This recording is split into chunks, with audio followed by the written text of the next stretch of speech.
Around 10 or so years ago now, back when I was 8 years old, I got a game called Pokemon Mystery Dungeon Explorers of Time. It was the second game in a relatively new Pokemon spin-off series, and wow, did it absolutely blow me away. Not only was it one of the first games that made me actually care about the characters in it, but I'd say it contributed heavily to why I care so much about RPGs today. Though of course, like I said, that was all 10 years ago now, and while the series impacted my childhood tremendously, what's happened to it since then? Hello everyone, this is the RPG Monger, and today let's not only dive into the pretty sizable history of Pokemon Mystery Dungeon, but also how it's ended up slowly but surely fading away into obscurity due to numerous poor decisions. Though before we get to that, it's time for a history lesson, because in actuality, Pokemon Mystery Dungeon goes back way farther than the first games in the series. In fact,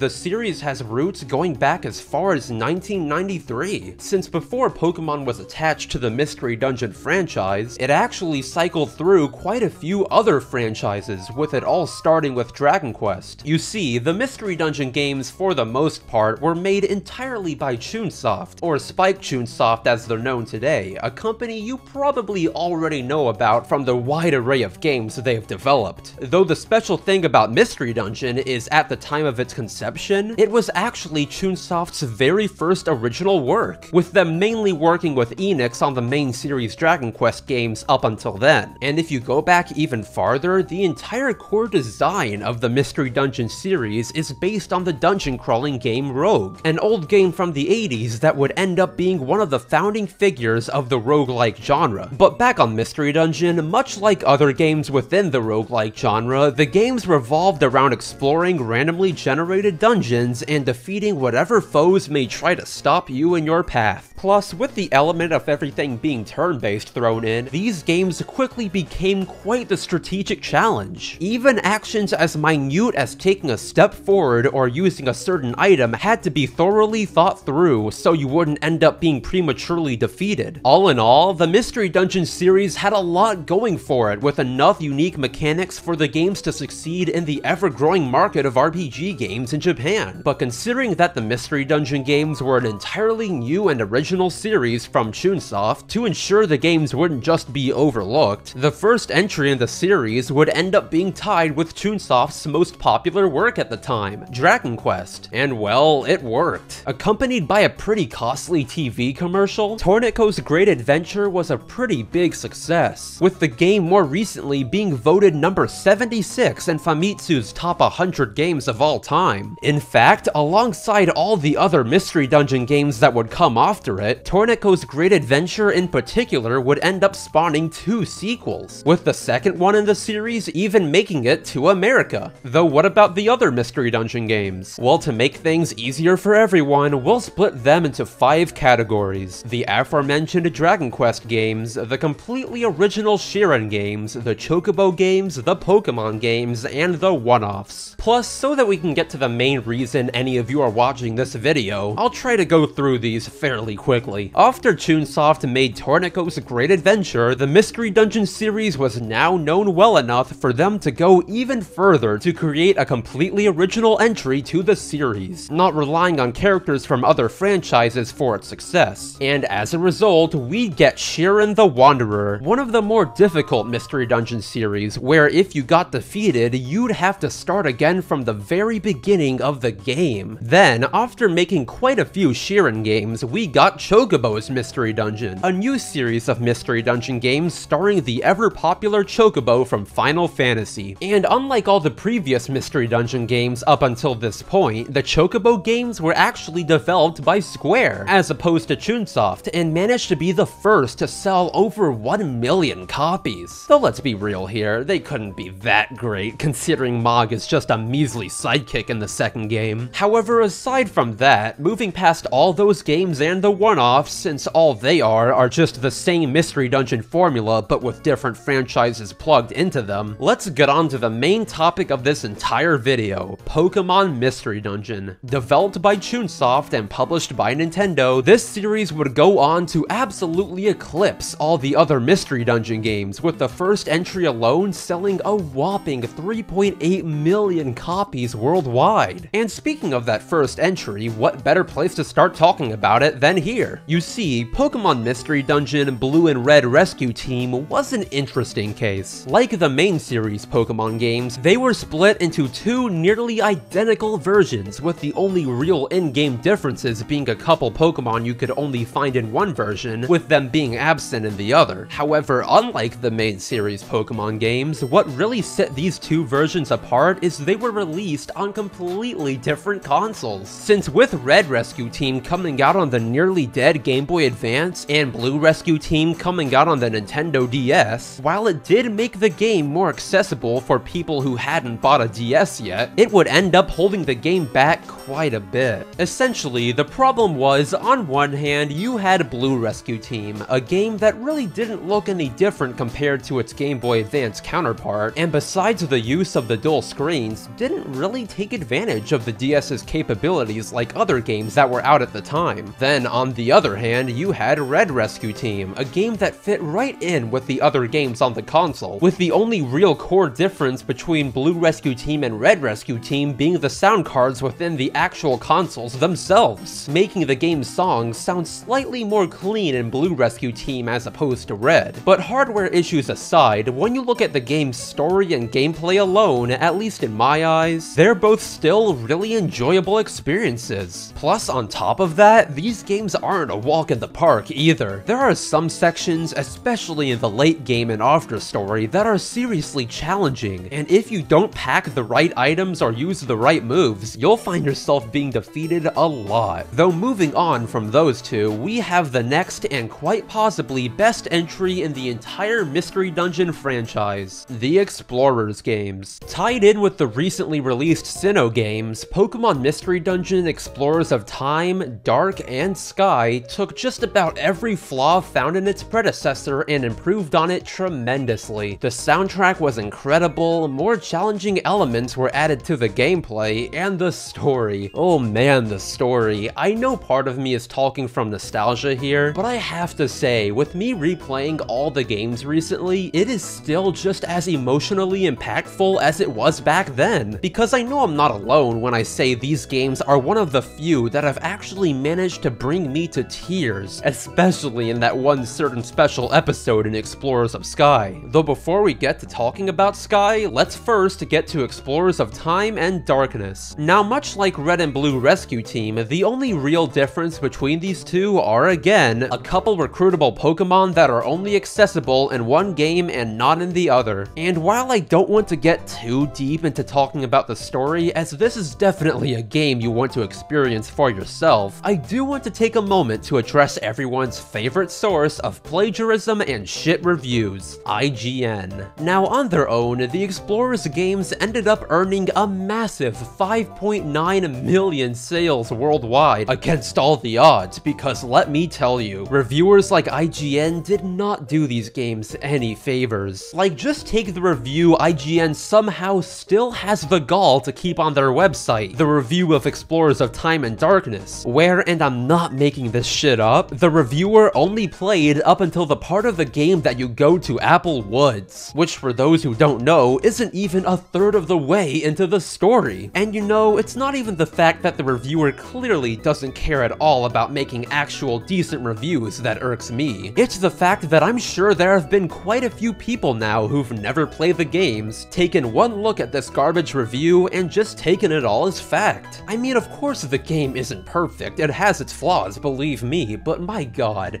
really? Like a 6 for the sound, man. The music in these games are great. But anyways, that little rant aside, thankfully, it seems like trash reviews like those didn't hinder the game too much, with it definitely getting the recognition it deserved. Hell, at the height of its popularity, these games were even getting their own manga and anime specials. Though now, let's talk about the best version out of the three, Pokemon Mystery Dungeon Explorers of Sky. To make things a bit simpler, think of Explorers Explorers of Sky like a director's cut of sorts to the previous two Explorers games, with certain elements being fine-tuned, completely new elements being added, and even more story in the form of 6 special episodes that truly made the game worth playing more than ever before. Not to mention, whereas the game already had a massive post-game section, in Explorers of Sky, they added even more onto that. And what, pray tell, did IGN rate it? Well, I guess it's not even that surprising at this point. All in all, if you haven't played the Explorers games, you've got to give Sky a chance. I guarantee you won't regret it. However, it's time to move past the glory days of Pokemon Mystery Dungeon and enter the fall from grace known as Gates to Infinity. You see, when they were making Gates to Infinity, I imagine it went something like this. Alright team, it's been 3 full years since our last Pokemon Mystery Dungeon game, and we've got to put out a new one. Any ideas? Well, how about we expand on our previous titles with even more engaging gameplay and plot elements. That way, we not only get new fans of the series, but we don't alienate our older ones as well. Alright, sounds great, Reynold. What do you think, Edward?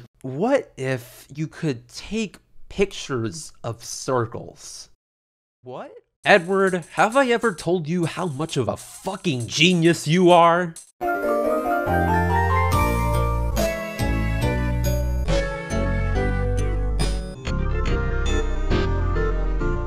Of course, I am exaggerating a bit here, but seriously, when one of the major selling points of your game is a half-baked augmented reality feature that gets old within days of owning the game, you definitely have a problem. Like, honestly, I think the game would have been a whole lot more successful if it actually had more going for it besides that. But in reality, aside from the process of developing your Pokemon paradise throughout the game, it was a really weak installment in the franchise. Plus, it doesn't help that the core gameplay of the series, you know, actually exploring dungeons, was dumbed down tremendously, with almost all strategy present in the previous games being stripped away entirely. Though to be fair, towards the end of the game's main story, I will say things improve a bit, but holy shit if all the hand-holding and tedium up until that point just doesn't make it worth the journey at all. I guess what they were trying to do is appeal to a younger audience, but in the end,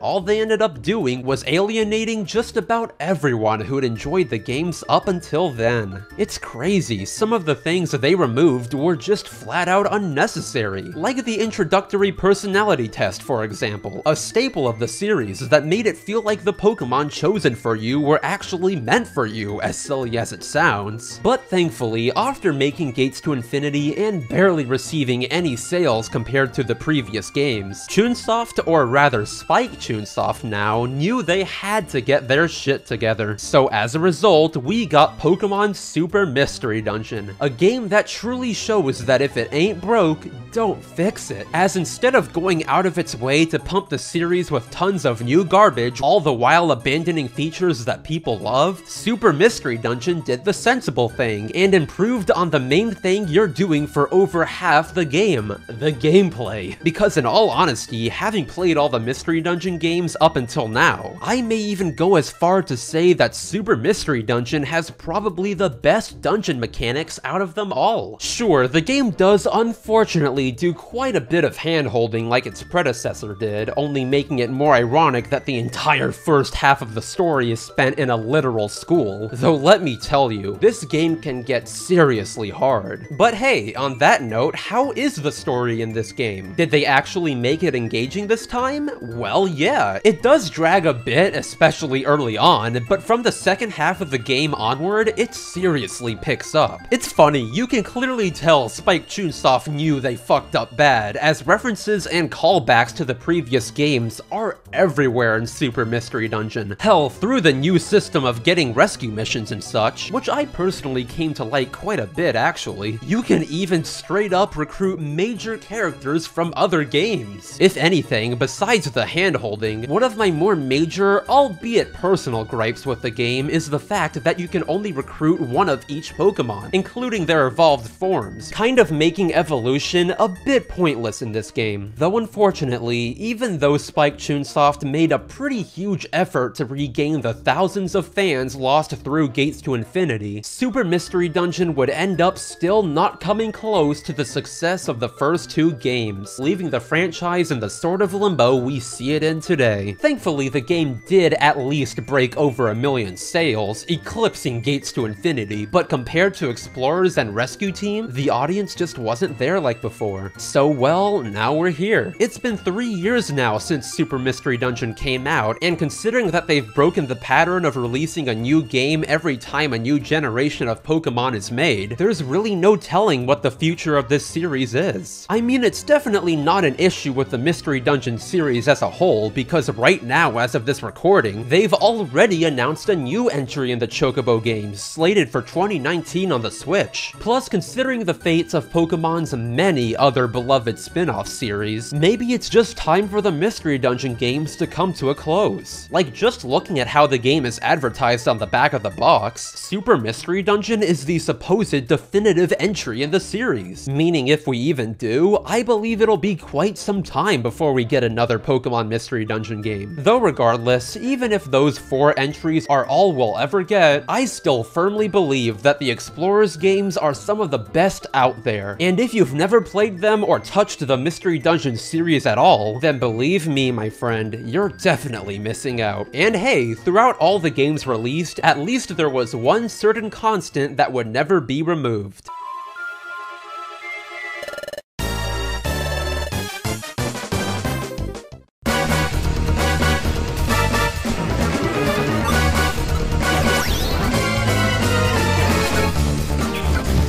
If you enjoyed this video and want to see more like it, do subscribe, and today's cool thing of the day is Homestuck. Now, as I'm sure you all know, right now, I'm working on the special Fandom Files episode for Homestuck, and in doing so, I recently read all of Homestuck in 9 days. And well, I'm not gonna lie, I absolutely loved it. Not only were the story and characters pretty great, but the music interspersed throughout the webcomic made the experience a million times better, with the grand majority of what I've been listening to for a solid 2 weeks now solely being Homestuck music. Like, no wonder Homestuck had such a massive and widespread fandom. The source material was absolute gold. Though I'll stop myself there. If you haven't read Homestuck or maybe dropped off at some point, I highly recommend you give it a chance. So that being said, I'm the RPG Monger, and don't forget that each and every one of you are fantastic.